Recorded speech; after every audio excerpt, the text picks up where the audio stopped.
Hola, buenas tardes. Pues, como sabréis, mi nombre es David Sánchez, soy concejal de Cultura del Ayuntamiento de Zújar y para nosotros es un orgullo contar con ustedes aquí presentes y con nuestros catedráticos y doctores de prehistoria que nos han ayudado a catalogar nuestras pinturas rupestres y ponerlas en valor. Nos acompaña Mauro Hernández Pérez, catedrático emérito de la Universidad de Alicante, con una larga trayectoria académica y numerosos proyectos de investigación sobre la prehistoria reciente. Destacamos la dirección de los trabajos en el Cabezo Redondo de Villena y la dedicación al estudio del arte rupestre, con aportaciones tan significativas como el descubrimiento del arte macroesquemático y numerosos libros y artículos de investigación. Nos acompañan también Rafael Martínez Valle, doctor de Prehistoria de la Universidad de Valencia, arqueozoólogo y jefe de la sección de Arqueología del Instituto Valenciano de Conservación. Investigador del arte rupestre prehistórico, campo en el que se ha desarrollado numerosos trabajos de documentación, análisis del arte rupestre paleolítico y postpaleolítico, especialmente del arte levantino. Director del Museo de Valtorta y el Instituto del Arte Rupestre desde el 94 hasta 2007. Y aquí a mi izquierda está Julián Martínez, doctor de Historia de la Universidad de Granada, arqueólogo que ha desarrollado una amplia labor de investigación en el marco de la prehistoria y del arte rupestre. Más de 25 años de experiencia en la gestión de los bienes culturales y del patrimonio arqueológico. En su investigación, protección, conservación y difusión. Ha sido jefe del Centro de Investigación y Análisis del Instituto Andaluz de Patrimonio Histórico. Actualmente es vocal del Patronato del Museo Nacional de Altamira y vocal del Comité Nacional de Arte Rupestre y Comos España. Pues explicar que lo que vamos a presentar es el proyecto y nuestra idea de recuperar nuestra pintura rupestre, ponerla en valor y con la intención de protegerla y mostrar en exterior nuestro patrimonio del arte rupestre dentro del Geoparque de Granada, se ha ido realizando una serie de estudios y planteamientos documentales para preservar y explotar este bien cultural tan importante. Este proyecto arranca con la idea de presentar un proyecto en el marco de la convocatoria del Programa Provincial de Conservación y Uso del Patrimonio Arqueológico y Paleontológico Rural de la Provincia de Granada, 2020, que es un programa de Diputación de Granada.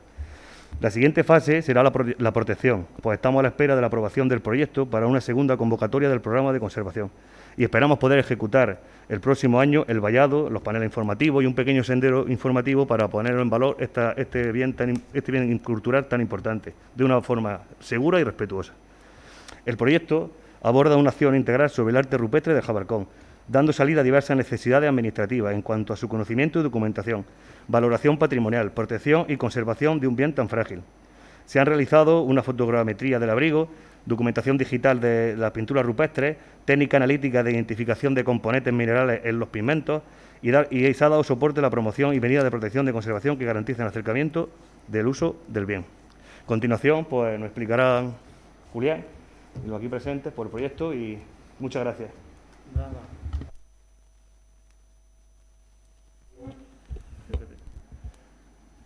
Muchísimas gracias. Creo que es importante destacar el interés que el Ayuntamiento ha mostrado en este caso por la protección, efectivamente, de un bien tan frágil como el del arte rupestre y, evidentemente, pues agradecer ese marco de colaboración que tienen las instituciones, ¿no?, con la propia Diputación de Granada para su ejecución. Brevemente vamos a dar una pincelada con una serie de imágenes sobre algunos de los aspectos que ha señalado muy bien en esa introducción y en los que hemos estado trabajando en estos últimos meses.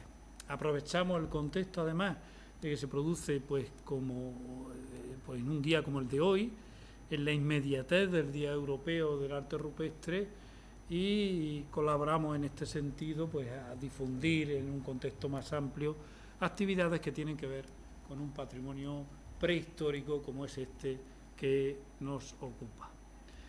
Digamos que el Jabalcón es algo que está presente en la imagen de Zújar, da igual para dónde se vaya porque el Jabalcón absorbe y focaliza todas las miradas, por tanto es un lugar que es querido, ¿no?, valorado por esta población y en el que además pues está situada esa ermita de la Virgen de la Cabeza, pero anteriormente también fue objeto de una vinculación también simbólica en ese mundo de la prehistoria, como puede reflejar que el abrigo de la Solana esté en este caso pintado con manifestaciones rupestres.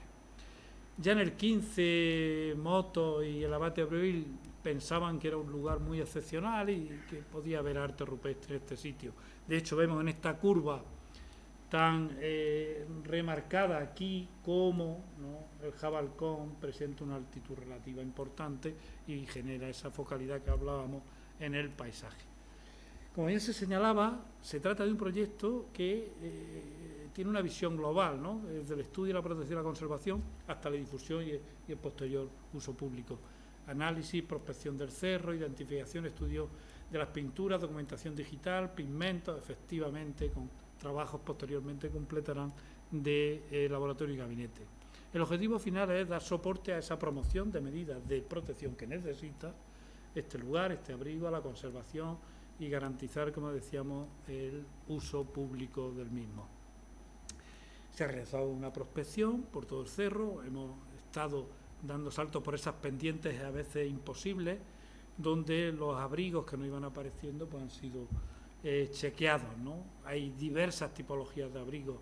Tengamos en cuenta que el eje pues tiene más de 6 kilómetros, ¿no? Parece un punto pequeño, pero tiene un eje de 6 kilómetros.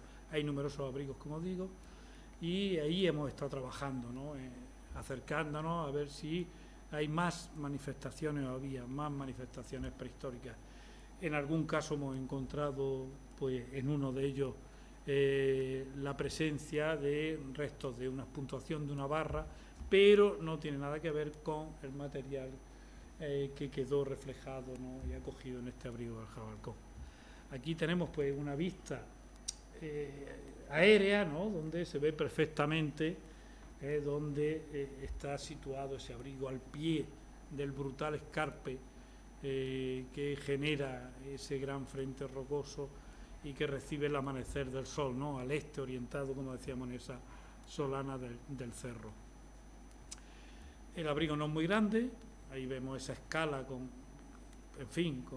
la referencia a una persona y por tanto es asequible, está muy bien localizado, tiene buenos accesos y conserva, como decíamos, un patrimonio pues frágil, que a veces digamos presenta en la parte alta una deficiencia de visibilidad por las coladas y por los depósitos de carbonato que ha generado el paso del tiempo, en los que habrá que incidir, ¿no?, desviando agua y demás, en esa segunda parte que hablaba perfectamente del proyecto.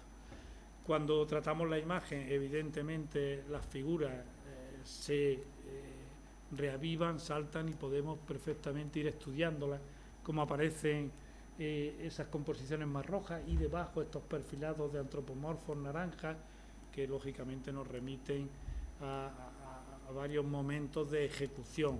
No sabemos el intervalo de tiempo, si se hacen una semana después unas de otras o se hacen 100 años, ¿no?, posteriormente, pero es evidente que hay varias intervenciones sobre estos soportes. En el tratamiento lo vemos perfectamente, cómo aquí se nos quedan esas figuras más antiguas por debajo, en este viraje de color que hacemos de las figuras posteriores. Y evidentemente cuando representamos y realizamos los calcos, pues vemos, aquí lo hemos representado en dos colores para que se vea claramente cómo se superponen, ¿no?, y son momentos distintos. A veces se conservan tan mal que a simple vista pues no alcanzamos a ver las figuras, y cuando vamos desarrollando los trabajos vemos que en lugares como esta imagen donde parece que no hay nada, vuelven a salir, en este caso pues ahí lo vemos, ¿no?, un antropomorfo con un eje central, aparece con las piernas arqueadas, los brazos abiertos y tal, y sin embargo si retrocedemos vemos como a simple vista no somos capaces de ver. Hoy afortunadamente la tecnología y la aplicación de técnicas como algunas de las que hemos estado haciendo estos días y esta tarde, pues nos contará el colega Rafael Martínez, pues nos hacen avanzar en el conocimiento de este conjunto pintado. Pero el Jabalcón no está solo, el Jabalcón está aquí en el centro de un eje que a un lado y a otro pues tiene numerosos núcleos también de abrigo. Quiero decir que es el Jabalcón un punto focal, pero que además organiza también un territorio donde hay mucho arte rupestre. Da igual que tiremos hacia la sierra de Quesada, que nos vayamos a Sierra Arana o que pasemos hacia el frente, hacia Los Vélez, ¿no? Por el pasillo de Chiribel hacia el territorio de Los Vélez. Por otra parte, además de toda esta documentación, tratamiento de imágenes, etcétera, que estamos realizando, pues se ha procedido a levantar la fotogrametría del abrigo como una de las deficiencias que podía tener y que exigía también la propia administración cultural, ¿no? Que estuviese la fotogrametría a la vez para dar el paso siguiente de protección con un posible cierre. Bueno, y los trabajos pues los hemos realizado también este verano con una empresa de topografía y se ha volado también la parte del abrigo con el dron para sacar las topografías, ¿no? De tal manera pues que hemos ido añadiendo, completando, incorporando información al proyecto que nos ocupa, ¿no? De ese vuelo y levantamiento fotogramétrico pues ha salido también la ortofotografía digital, ¿no? He intentado antes poner, pero no funciona el programa, para ver el 3D que hemos realizado y que nos permite entrar, acercarnos un poco al abrigo, ver, moverlo, situarnos como es lógico en esos parámetros, ¿no? Aquí vemos con las tonalidades de color en ese levantamiento del modelo digital, como la profundidad va hacia los colores oscuros, ¿no? Pero en fin, no podemos moverlo porque no admite el programa. Este es el 3D, como tenemos aquí, aquí tenemos en la esquinita el perfil de rotación, pero no podemos girarlo. Y los trabajos que hemos realizado también han servido para hacer el levantamiento, que posteriormente ha sido el soporte, ¿no? Para la segunda fase y poder dar el paso, estudiar las mediciones, las pendientes que podemos ver en estos perfiles aquí, para decidir finalmente dónde hay que instalar ese cierre con toda la información adecuada, con mediciones y para poder hacer un proyecto de ejecución de ese proyecto. En principio hemos valorado que el abrigo lo tenemos aquí, ¿no? Hemos valorado sacar unos ejes que quedan protegidos por unas protuberancias y con unos bloques que evitarían el impacto de la valla en los dos laterales, acercarnos un poco, ¿no? A lo que podría ser retranqueado la carretera, pero acercarse, ¿no? De tal manera que cuando se acceda al abrigo pues no tenga uno ninguna valla delante, ¿no? Haya pasado, ¿no? Y después nos comentará, o si quiere lo hace ahora en este contexto, ¿no? De los trabajos de colorimetría y la macro y micro fotografía que hemos estado haciendo esta tarde, ¿no? Si te parece, Rafa, y lo hacemos un poco más dinámico. Sí, pues, efectivamente, uno de los... Extiende el micrófono, es que si no lo escuchan. Cuando hablamos de conservación del arte rupestre, uno de los aspectos esenciales sin duda es la documentación. Estamos tratando con un patrimonio milenario cuya tendencia en el tiempo es a degradarse, y eso de alguna manera a lo que nos obliga es a establecer protocolos de conservación preventiva para minimizar los efectos que el paso del tiempo y los agentes de alteración pueden provocar. Evidentemente también se puede llegar a la restauración si fuera necesario, ¿no? Y dentro de estos proyectos de conservación preventiva una parte fundamental es la documentación. Tenemos que conocer perfectamente el bien y para eso pues hay que aplicar técnicas disponibles en la actualidad que nos permiten obtener una información que nos va a dar resultados en muchos campos de la investigación, ¿no? Uno de ellos es, como comentaba Julián, el del análisis del color, la colorimetría. Cuando describimos un conjunto, pues evidentemente nos referimos a él por las figuras, a los motivos, por los colores. Pues una figura naranja, una figura roja, una figura... Evidentemente son descripciones relativas que en la medida de lo posible hay que objetivizar, es decir, y para eso se utilizan técnicas de colorimetría, es decir, mediciones automáticas del color, que nos proporcionan unos parámetros que al mismo tiempo nos dan una imagen, digamos, una medición real del color, ¿no? Esto tiene varias lecturas, en primer lugar para comparar muestras y en segundo lugar también para evaluar la evolución de las figuras en el tiempo. Esto cambia, los colores también cambian con el tiempo por efectos de los agentes naturales, ¿no? Y otro aspecto que también se ha desarrollado es el de la microfotografía. Claro, una pintura rupestre tiene una primera lectura de estilo. También se pueden analizar a nivel técnico, es decir, cómo se han ejecutado, qué medios técnicos utilizaron en la prehistoria para realizar esos trazos, si fueron las manos, fueron pinceles, fueron muñequitas, es decir, qué técnicas usaron los pintores prehistóricos para echar esos motivos. Y en muchos casos estas técnicas de microfotografía nos permiten acercarnos a estas técnicas de una manera también objetiva. Este es un aspecto que se ha incorporado al proyecto y que sin duda alguna pues, va a permitirnos también incorporar una visión novedosa para una lectura, digamos, pues más veraz de esos motivos, ¿no? Y a nivel de conservación, pues efectivamente estas nuevas técnicas de documentación también tienen una aplicación. Vamos a poder observar los efectos de la degradación, los efectos de esas capas de carbonatos que en algunos casos han afectado a algunos motivos y que sin duda alguna pues tienen que seguirse en el tiempo para ver cuál es la evolución de los abrigos. Y finalmente hay un tercer aspecto, que es el análisis de la composición de los pigmentos. ¿Cómo hacían las pinturas? ¿Qué materiales utilizaron? ¿Cómo han podido perdurar en el tiempo, después de milenios, ¿no? en los abrigos? Hay que conocer cómo se realizaron, y para ello pues necesariamente hay que aplicar técnicas analíticas que hoy nos permiten saber cuál fue la receta de estas pinturas. Y nuevamente esta información tiene una lectura histórica, podemos comparar determinados motivos si participan de unas mismas recetas, y al mismo tiempo también nos ofrece información para la conservación. Saber cómo estaban constituidas pues también nos ayuda a establecer protocolos de conservación. Y en esta línea hemos estado trabajando y esperamos que, bueno, pues a partir de esos estudios sepamos más y podamos proteger y conservar mejor estas pinturas. Muy bien.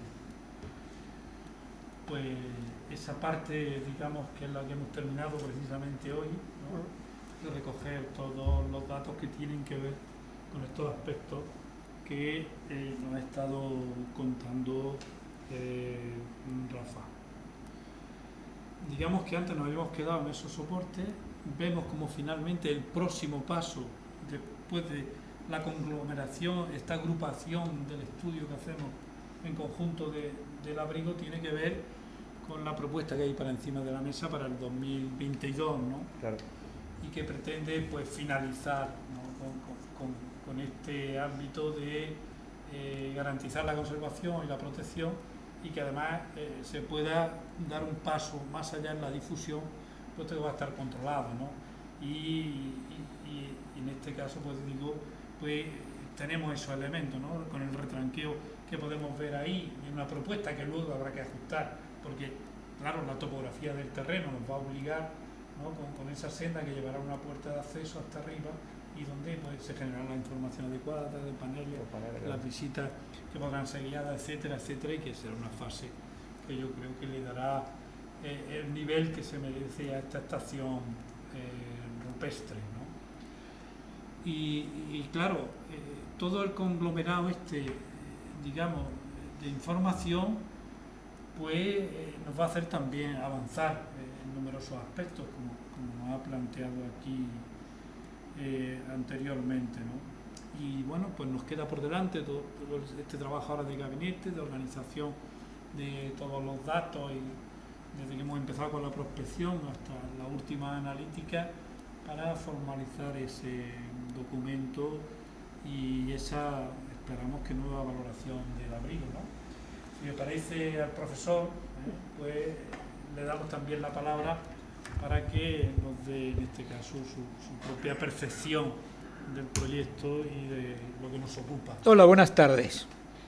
Si uno observa este cuadro que preside esta sala, realmente todos sabemos lo que significa. Sabemos realmente lo que significa para un país, lo que significó para un país, y además sabemos que, aunque no sea un cuadro realista, las imágenes representan hechos, acontecimientos, elementos importantes de nuestra historia.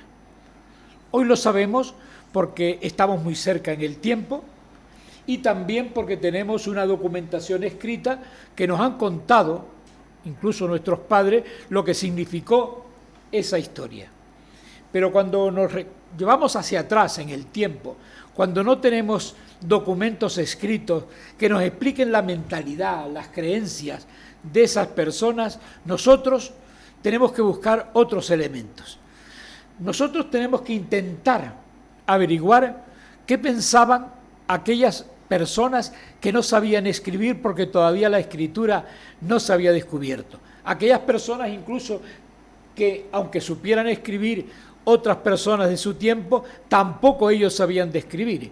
Por lo tanto, tenemos unas imágenes pintadas y grabadas en las paredes de nuestras rocas, desperdigadas por todos los lugares y aquí también, que nos informan, nos dan respuesta a algunas cuestiones que todos nos vamos a plantear cuando visitamos aquellas pinturas. ¿Qué son?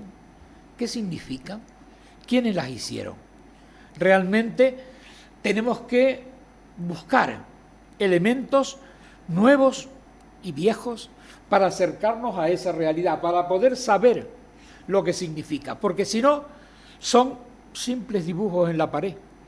No tienen, si no nos planteamos lo que significan, lo que significó para ellos y lo que significó para nosotros, realmente su valor pues disminuye.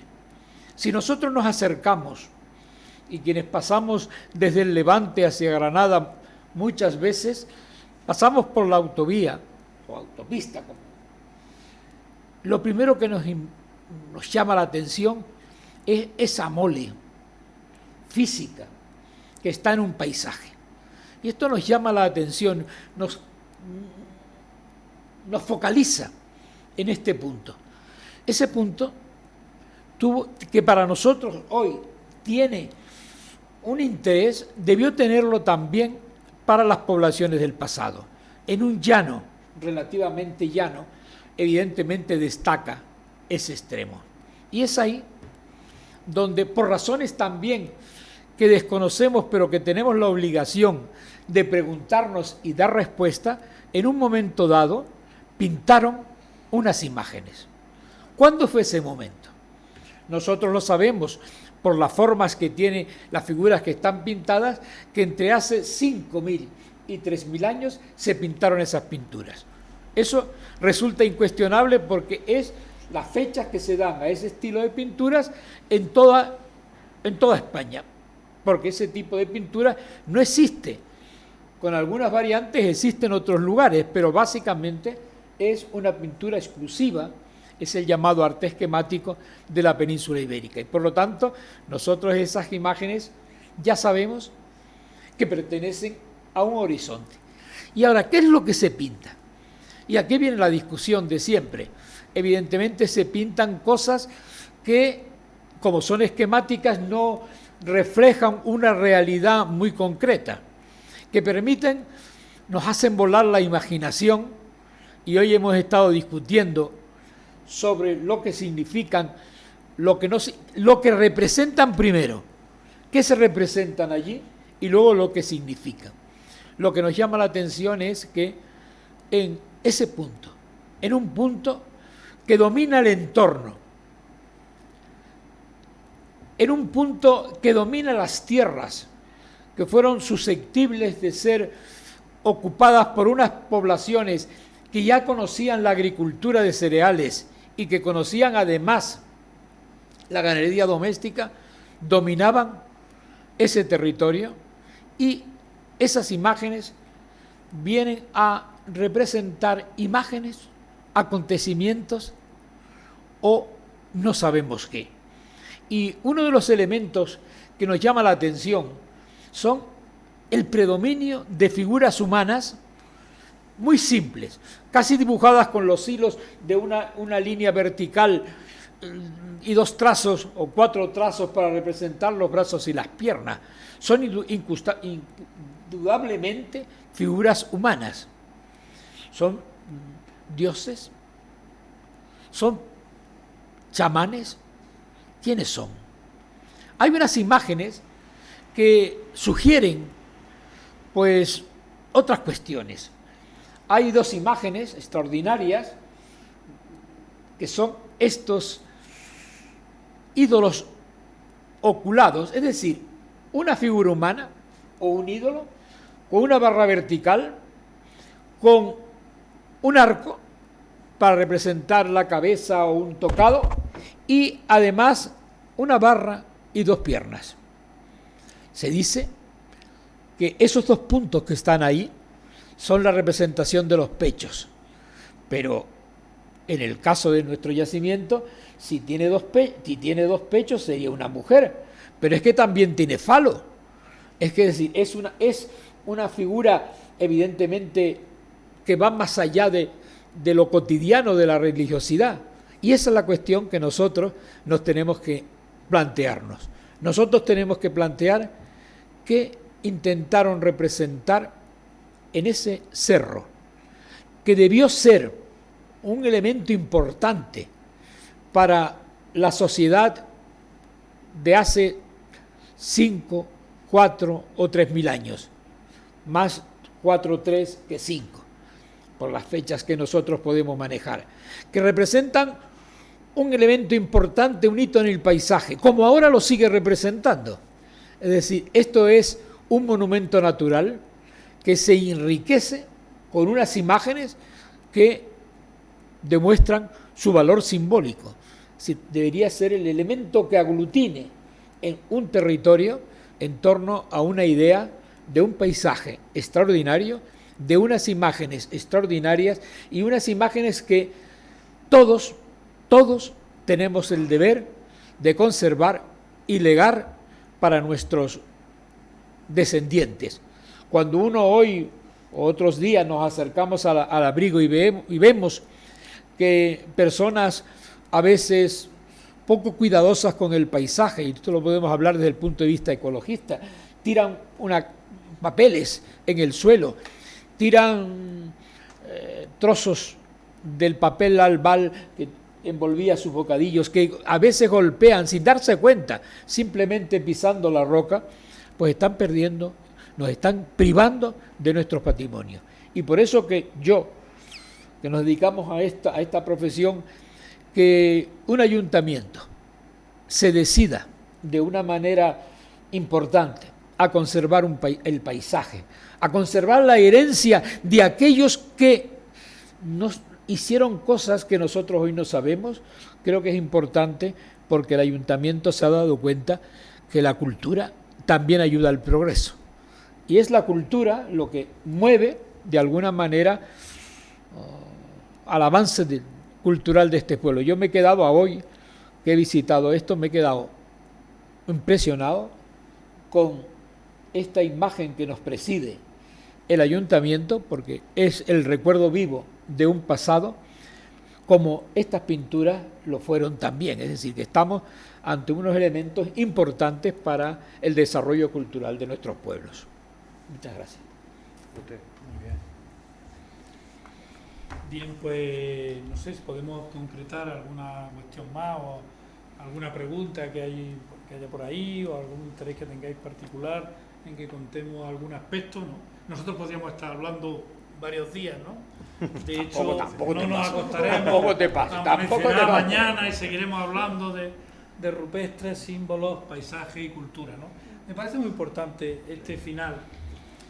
Decía que me parece muy importante este final en el que el profesor nos ha acercado a esa conjunción, ¿no?, de cultura y naturaleza, ¿no? Es decir, el arte rupestre no se puede entender si no es en el contexto del paisaje en el que se produce. Es decir, esto no es lo mismo si estuviera pintado en una piedra debajo de un río, ¿no? Es decir, está pintado en un lugar que se ha elegido previamente. En el Jabalcón hay muchísimos abrigos, y en todas las montañas hay muchísimos abrigos, pero no están pintados. Están pintados solo aquellos que se eligen por determinadas características que a nosotros se nos escapan, como se nos escapa la lectura de un cuadro de entonces y comprendemos el de ahora, ¿no? Pero es determinante el paisaje, no se puede separar, ¿no? Esa mirada hacia el arte rupestre, separándola en este caso del Cerro del Jabalcón, ¿no? Ese dominio que se ha explicado aquí, esa presencia.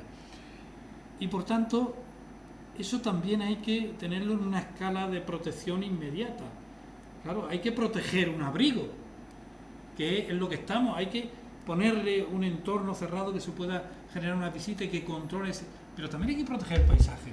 Quiero decir, una torre de aerogenerador puesto encima, pues, digamos que está generando lo que hoy conocemos como una contaminación visual, pero que finalmente también termina cargándose esa primigenia visión que tiene el Jabalcón. Que el Jabalcón, para todo zujareño que viva aquí, o incluso habitantes de la comarca, ese monumento natural sigue siendo, porque desde que te levantas hasta que te anochece, tú lo ves y marca tu día a día, y con esta amenaza de las renovables, de todo ahora, yo creo que nuestra obligación es preservar para nuestro futuro, preservar esta mole que eligieron nuestros antepasados y que nosotros tenemos que dejarla para los que nos vendrán después. Pero es que tiene un elemento que a mí me parece muy significativo. Allí se hizo luego una ermita. Eso significa que no solo de aquellas poblaciones más lejanas encontraron en el Jabalcón un elemento que podía identificarlo como pueblo, sino que la propia ahora la ermita lo identifica como pueblo. Sí, y hay que pensar que la gente que va a visitar a la Virgen, uno puede ir por muchas razones. En sus fiestas uno va a las fiestas, va uno desde el aspecto religioso a divertirse y a otras cosas. Y eso mismo pudo ocurrir con las pinturas.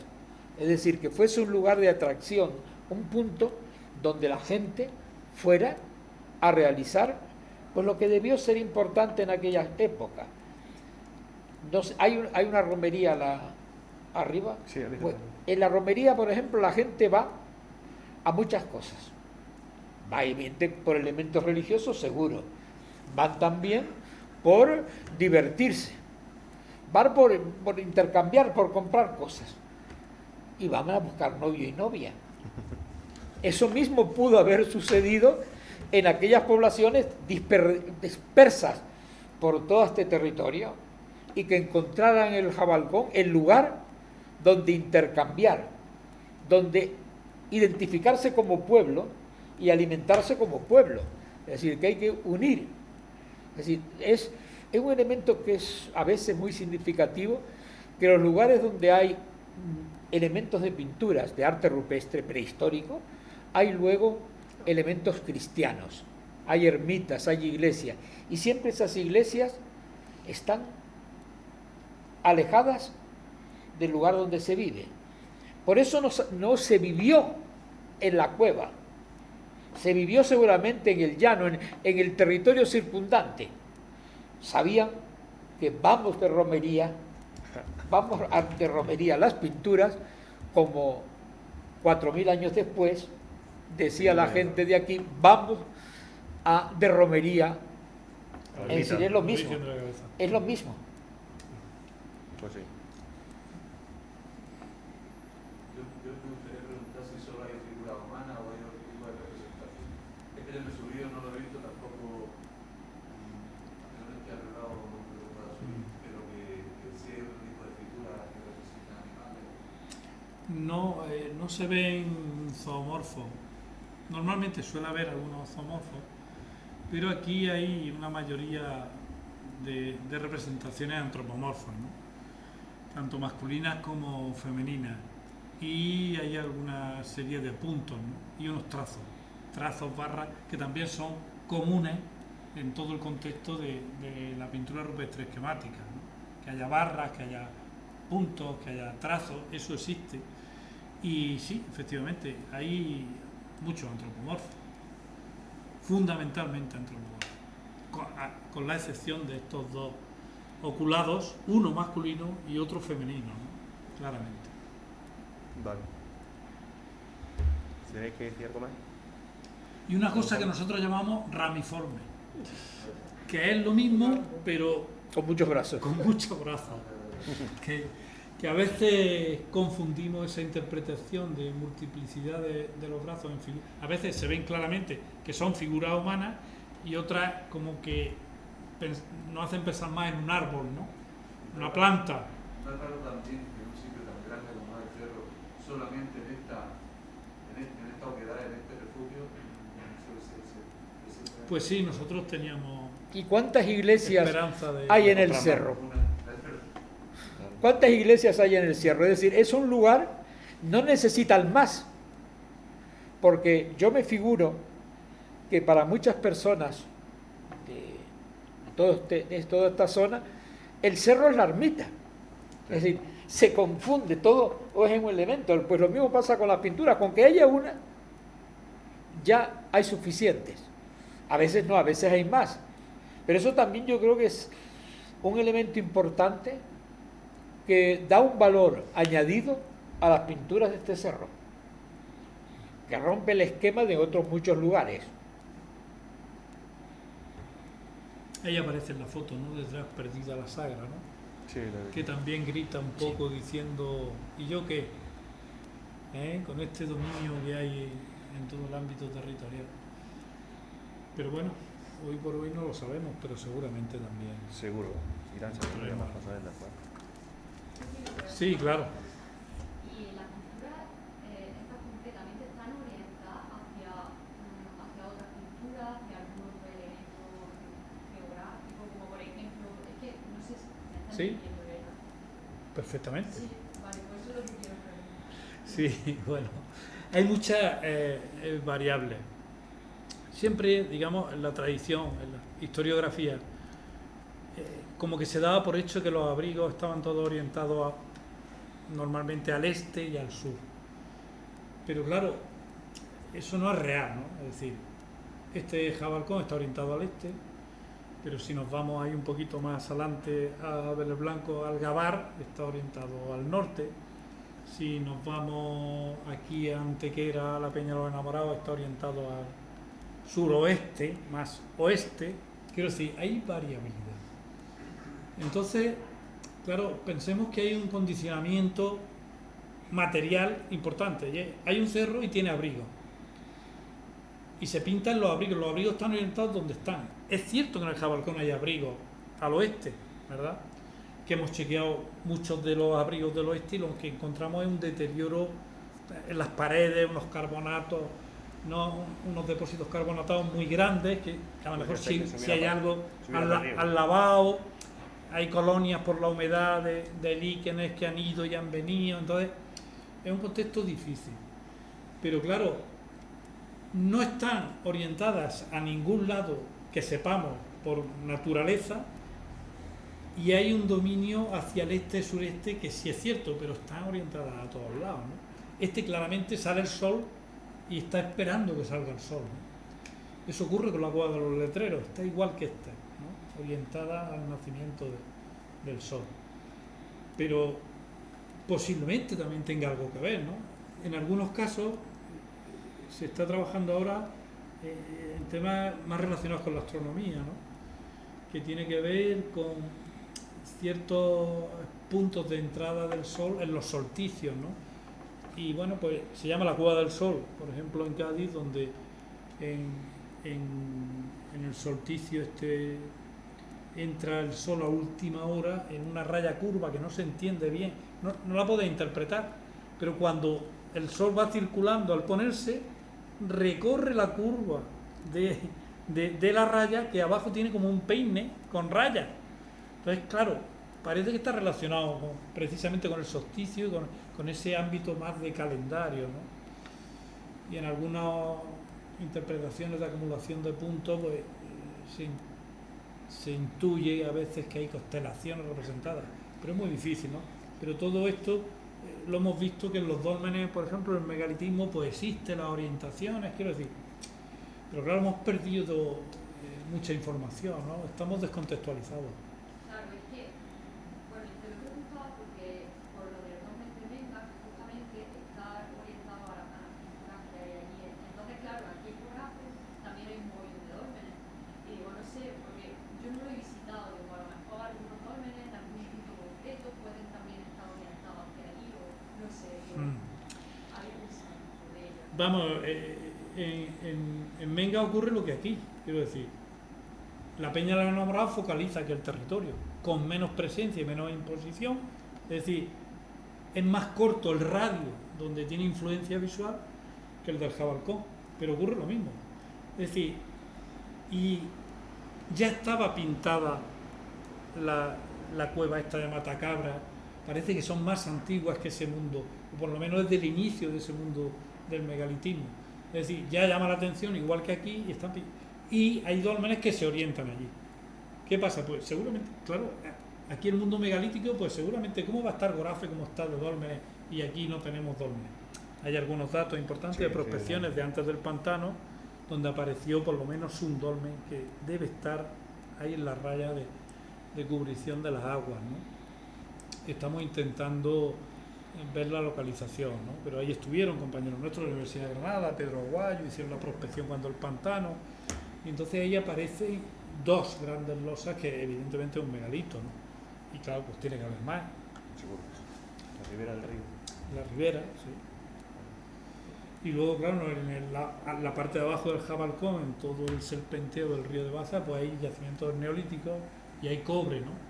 Y aquí, pegado a los megalitos, ahí en la entrada, cuando da la curva al Jabalcón hacia el Guadiana Menor ahí arriba, cuando ahí también hay material del cobre, es decir, que va muy bien con las fechas que tenemos de ese neolítico medio y final, con las fechas del cobre que tenemos para este mundo del arte esquemático.